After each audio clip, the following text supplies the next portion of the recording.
ready to smile again with radio's home folks, Vic and Sade, written by Paul Reimer. Vic and Sade. It's brought to you by Ivory Flakes. Ivory Flakes. With their gentle care, your clothes will give you up to twice the wear. Margaret, you look tired. I'm dead. I took care of a baby last night. His parents took an evening off. So you played nurse. That baby didn't need a nurse, Ed. He needed a night watchman. He woke up in the wee small hours, And bellowed. I couldn't find a thing wrong with him. Wasn't hungry? No. And no pins were sticking him. What was the matter? Well, I never did find out for sure, but I thought it might be his blankets.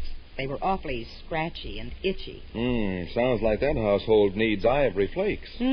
That's what I told them. And I'm telling you, friends, the wrong kind of washing With the wrong kind of soap. can mat wool blankets and sweaters. Not to mention what it can do to rayon dresses, blouses, and slips.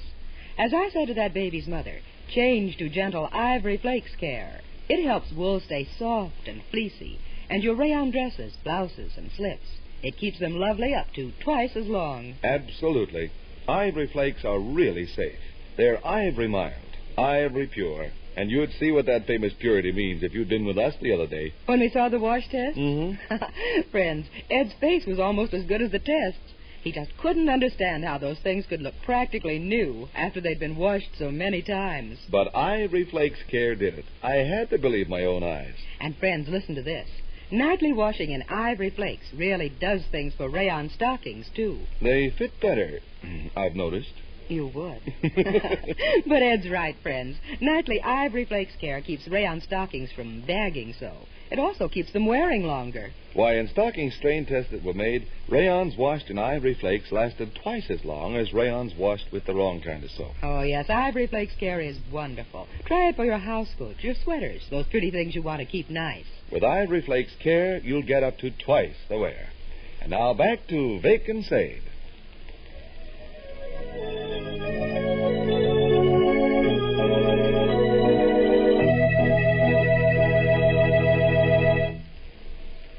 Well, sir, it's late afternoon as we enter the small house halfway up in the next block now.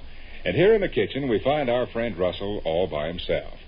The young man is at the telephone chatting discursively with his close friend, Smelly Clark. Listen. I said, Bluetooth, you owe me 12 cents and I need the money. He said, I will gladly give you 500 reasons why I'm not in a position to pay you your 12 cents. I don't want any 500 reasons, I said. I want the cold cash. He said, all right, I'll give you 600 reasons why I'm not in a position to pay. Bluetooth Johnson for you, huh? Yeah. Oh, he's got more brains than a horse. What? Oh, heck, Smelly, I'd venture to go so far as to make the statement that Bluetooth Johnson's got more brains than Art Fruper, Bernie Jeffers, and Clyde McSpaul put together. Sure.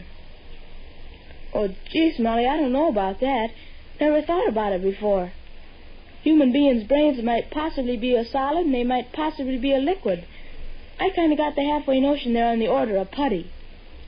Yeah. Hello. Oh, just a second, Smelly. Hi. That you, Margie? Yeah. Where's Mama Duama? I don't know. Only been home a few minutes. Is she at the grocery store?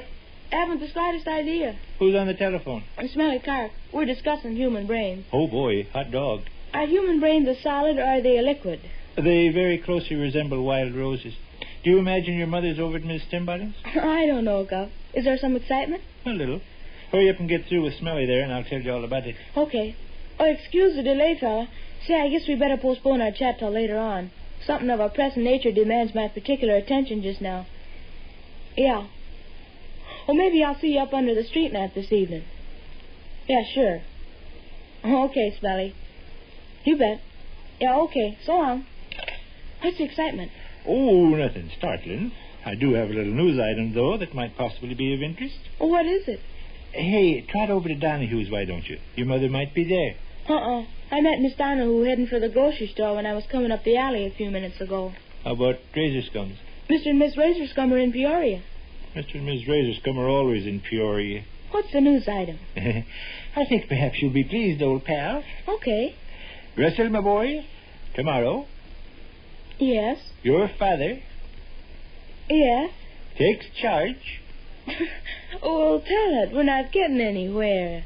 Your remark smacks of impertinence, Dorothy. Oh, you get a person's curiosity aroused. Perhaps we best wait till Mama arrives. Oh, come on. Tell me the excitement. Tomorrow you take charge of what? The Consolidated Kitchenware Company, plant number 14. Fooling me, huh? I'm not fooling you. You're going to take charge of the plant? I'm going to take charge of the plant. They've made you the boss? For tomorrow they have. Just for tomorrow? Just for tomorrow.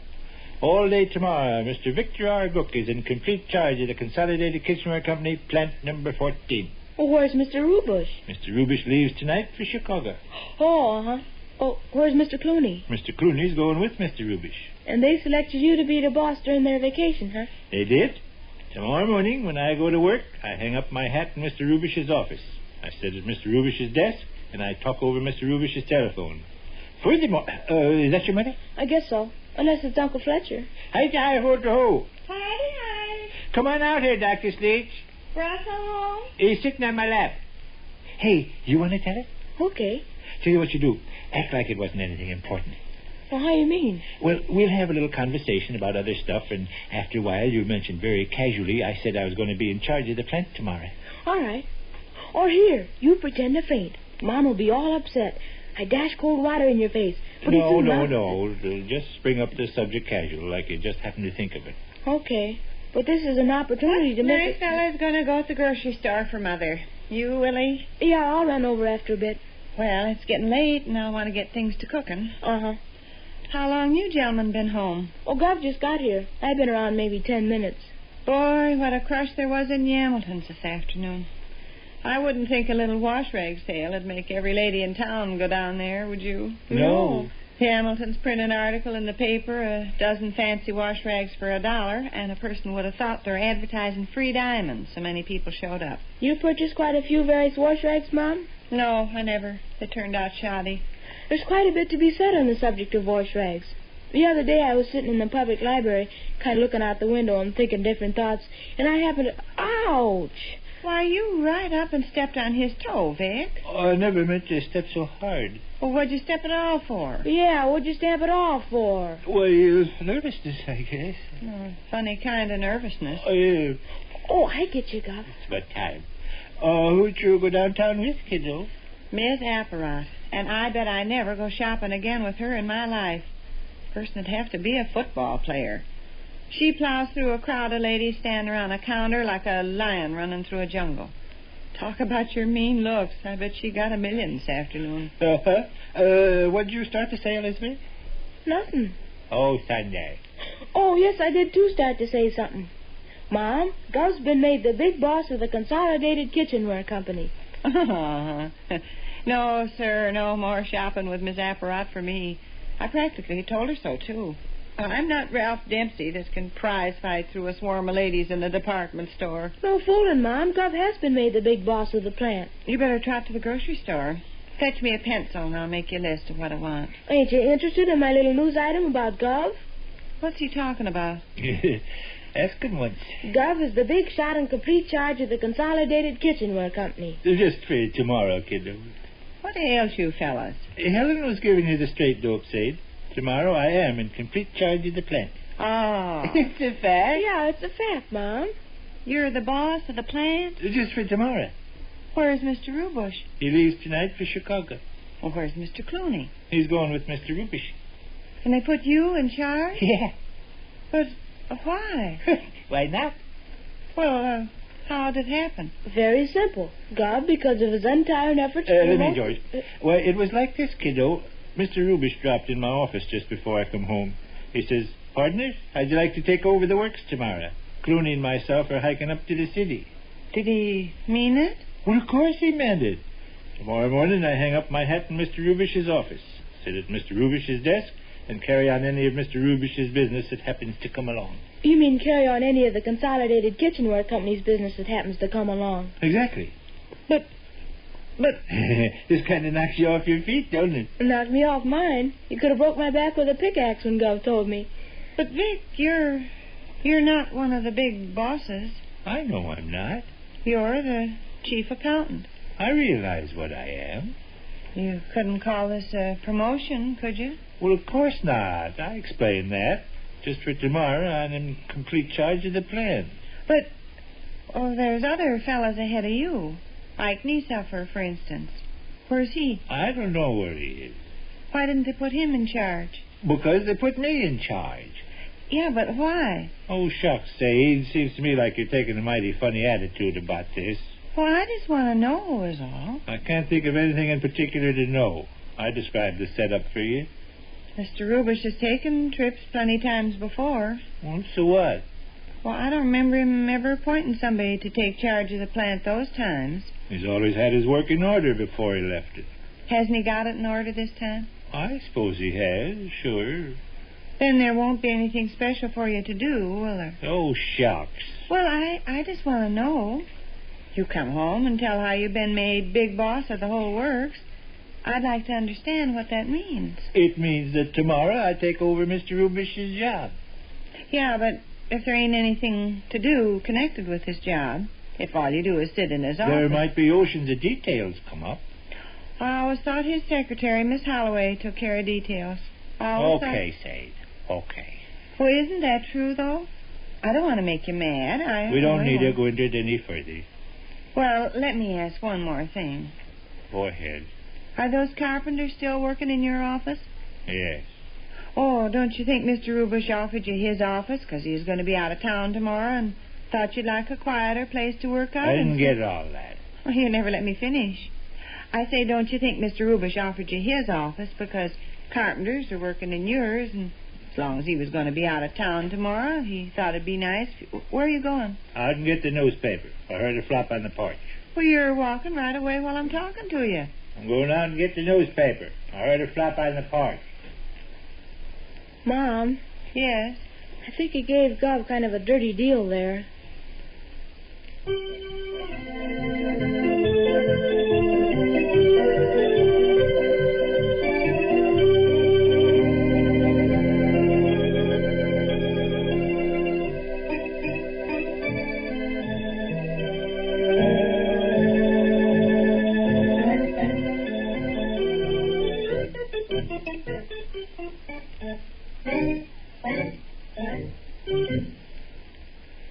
Which concludes another brief interlude at the small house halfway up in the next block. You know, Ed, sometimes I wish this story were a book so I could turn the pages and find out what this family's going to do next. I know what you mean, but we'll have to wait. And while we're waiting, let's tell our friends listening what'll happen when they change to ivory flakes. For their rayon stockings. Oh, good things can happen, you know, friends. Why, in strain tests that were made, rayons washed in ivory flakes lasted twice as long. Twice as long as stockings washed with the wrong kind of soap. Another thing, if you wash your rayons in ivory flakes every night, they won't bag and wrinkle so. They'll fit lots better. Never wash rayon stockings with the wrong kind of soap. That can weaken the threads, and then come runs. Use only ivory flakes. They're mild and pure. They're the flake form of baby's ivory soap. And even if sometimes your dealer is out of ivory flakes, ask again. Once you use them, you'll use them again. And again. And always. Yes, you'll use them for your rayon dresses, your blouses, house coats. Those things can't stand harsh treatment. But with gentle ivory flakes care, you'll get up to twice the wear. Again Monday, join in the fun with Vic and Sade. Same time, same station. This is Ed Hurley. And Margaret MacDonald. Saying good day for Ivory Flakes.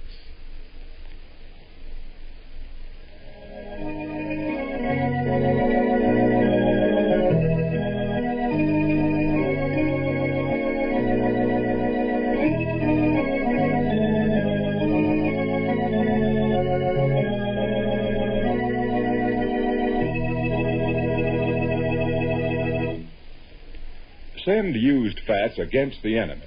Now, more than ever, used fats are needed for ammunition, medicinal supplies. Save used fats. This is the National Broadcasting Company.